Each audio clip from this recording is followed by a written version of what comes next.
from expressing concern for the first time to ending the day with SuKCers. Good memory and bad memory time.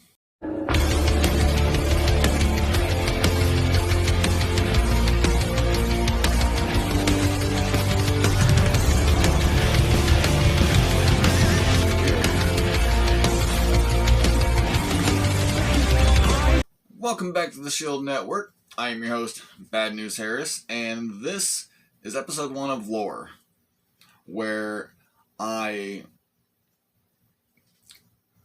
recount a bad memory and a good memory from my childhood so I can try and ready myself to see a therapist because I'm not good at speaking to people.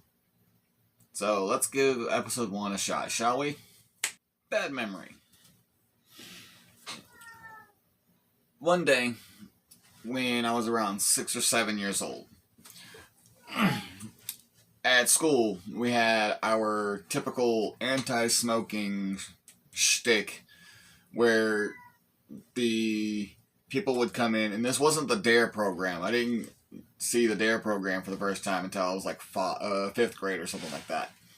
I think I was in like kindergarten or 1st grade when this happened. They had those people come in, explain that cigarettes are technically drugs, but didn't explain to us what drugs were, ironically enough. Anyway, and they said they were bad, that they had explained to us what was in them, and only explained that they were bad things that could harm us and kill us if it happened, for a prolonged amount of time. That typical explanation, to the little kids. I didn't get that and still didn't do as early. Well, back when I was growing up, my memory had troubles retaining information. Doctors have theorized that it was how I was developed internally, if that makes sense. I'll explain that in a later video. Anyway, my problem was that a lot of times when I was growing up, I would forget anything of note almost immediately after it would happen. Like, I could play out in the yard or out in the side desert-esque area that was next to our house one day. I could go through those days and have no problem recounting the information, but if something traumatic happened or something exciting happened, I would almost immediately forget that it happened and wouldn't remember again until something sparked the memory in my brain. I don't know what the problem is. I still have that problem every once in a while too. So I didn't realize I could start training my brain until I was about 12. And anyway, back to what I was talking about. Since I had that trouble with my memory back in the day, of course, I got excited about it. I wanted to tell my parents about it immediately. I wanted to express my concern with the new information that I learned because my parents were both, unfortunately, smokers. Well, typically me, I forget about it that day. We go home. Typical shit for the next couple days until one day, I think it was a Saturday or something like that, because my brother, sister, and I were all home with my mother. But she loaded me into the car and we went down to a convenience store. I think it was like 7-Eleven or something. It was some sort of convenience store that was close to our house. And she left my brother and sister at home, which was weird because my sister, being the oldest of us 3, was only 2 years older than me. So she was only 8, my brother being 7, respectively. Here's some info about my mother. Even though the bad memories are literally me giving you information about my mother. Anyway, she loaded me up in the back seat. We went to the convenience store and she went inside to buy cigarettes. And it sparked in my head while she was inside that what I learned: cigarettes, bad, can kill, parents, good, want them around. that kind of thing. So I tried my damnedest to keep it in my brain for the next few minutes so I could finally get it off my chest. And amazingly enough, Mother came back to the car and got into the driver's seat. And first thing I did, Mommy! So far the response was, typical, yes, sweetie. And that's when things went downhill. Because I, still excited to tell her, I was like, we learned at school that cigarettes are drugs and they can harm you and that they can kill you if you do them too much. And instead of the relieved thank you for your concern that I was hoping I would get for her understanding that I was concerned, I got a different surprise. She turned around and punched me right in the face. And it had to be one hell of a punch too, because I was stunned. I didn't know what had happened. My vision went blurry for a few seconds. And when my vision finally settled back and I looked up at her bewildered, she screamed, "No!" And I still didn't know what the hell was going on. And I looked back at her and she goes, "Cigarettes are a good drug."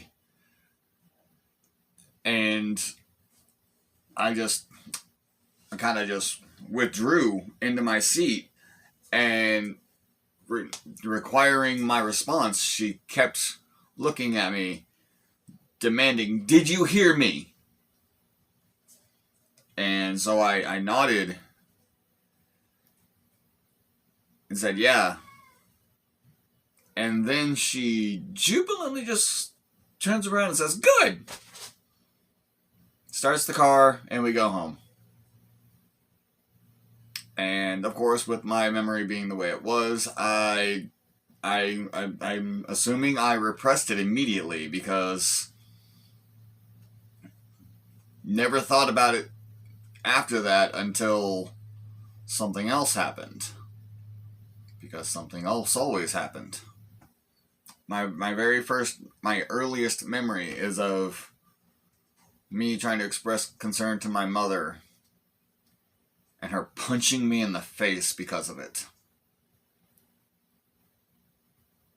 It was my first life lesson too. And that's, people aren't always good.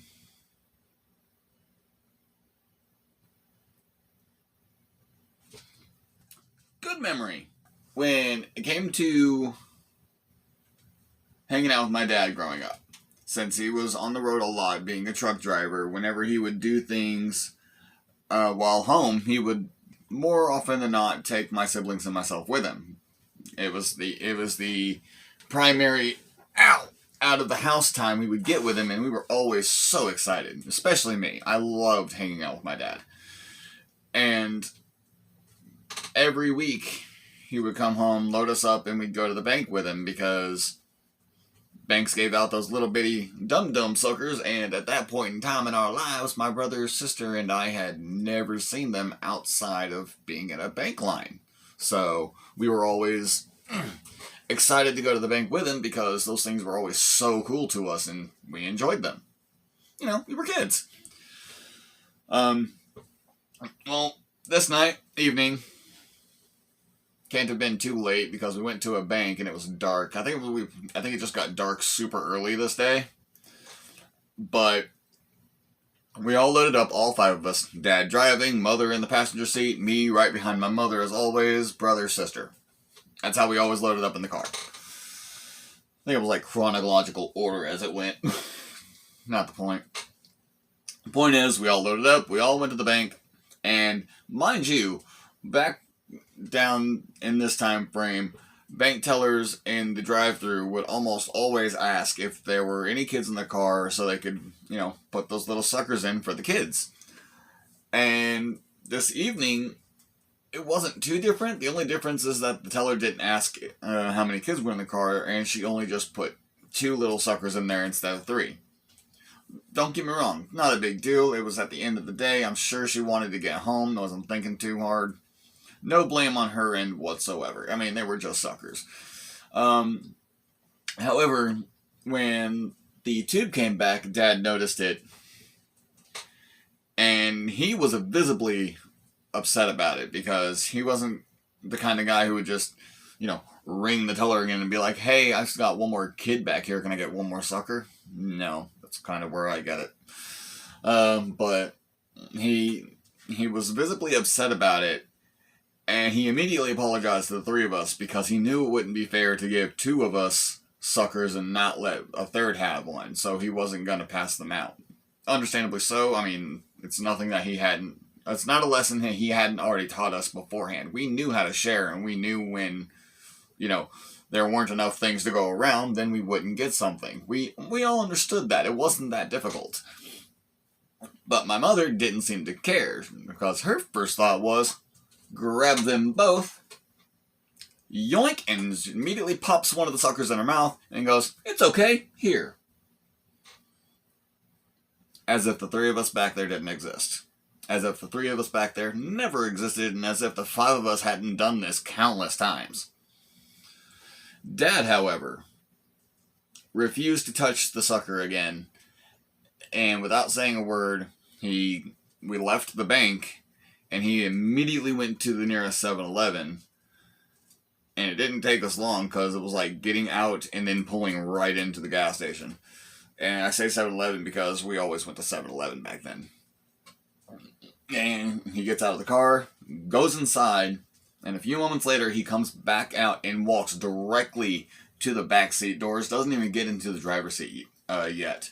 He opens the door to my sister's side and hands all 3 of us big blow pop suckers. And apologized for us not being able to get the small ones that we enjoy, so he wanted to make it up to us.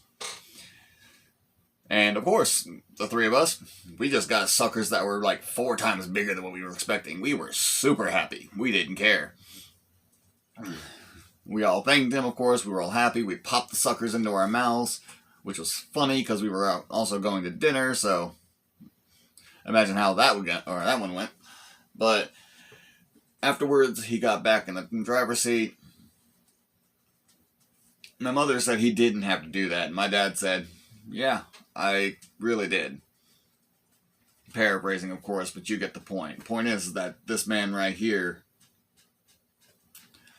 taught me another very important lesson. A very important life lesson. And that's sacrifices sometimes have to be made, but they can also lead to good rewards. We were already understanding we couldn't get the suckers that we were expecting because there weren't enough. We understood that and we were going to be patient about it, but our patience was immediately rewarded by our dad fixing the situation himself, which is what he always did. I miss my dad. Final thought. Please, no one be upset with my dad over how long it took him to get my siblings and myself out of that situation with my mother. Because there are a number of reasons why it took so long. One is that, again, he was a truck driver. He was on the road a lot because he was providing for his family. 2, I was the only child being physically abused. Because my brother and sister were the wanted children, they were planned. I, however, was not, and that's another explanation I will give in another video. Because it's kind of fucked up, and yeah.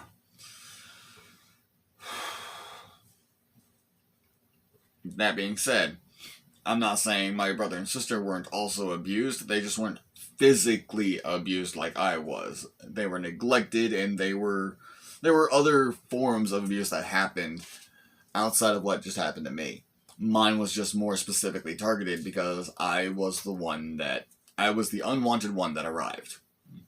another explanation that I will give in the abuse video. 3. With my memory being the way that it was back then, my brain basically repressed every traumatic thing that happened to me immediately after it happened. So a lot of my memories when it comes to my abuse, I wouldn't have until the next instance of abuse would happen, and then I would have flashbacks of what had happened to me previously.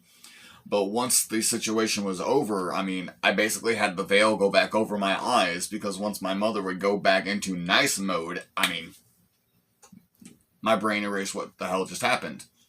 And then when she would do something else, again, flashbacks to the last times, but I would never have that I would never have those memories in the chamber outside of the moments, because something was locking them away. And I'm pretty sure my mother took advantage of that. I'm all but certain she noticed it and took full advantage of it. Because every time Dad was gone, something happened to me. And lastly, when my dad finally did find out, it stopped. Let's put it that way. I will explain that also in its own video. But yeah, that's entry number 1 for L.O.R.E, the Casey Harris story. It's not a pretty start, and it's not going to be pretty going forward, so bear with me. If you were here for this long, thank you for sticking around. It is appreciated. That's it for today's entry of L.O.R.E. What do you guys think? Not really much to opinionize. Horrible mother, good dad. Fantastic dad. Phenomenal dad. I'll see you guys in the next video. Bad News Harris out.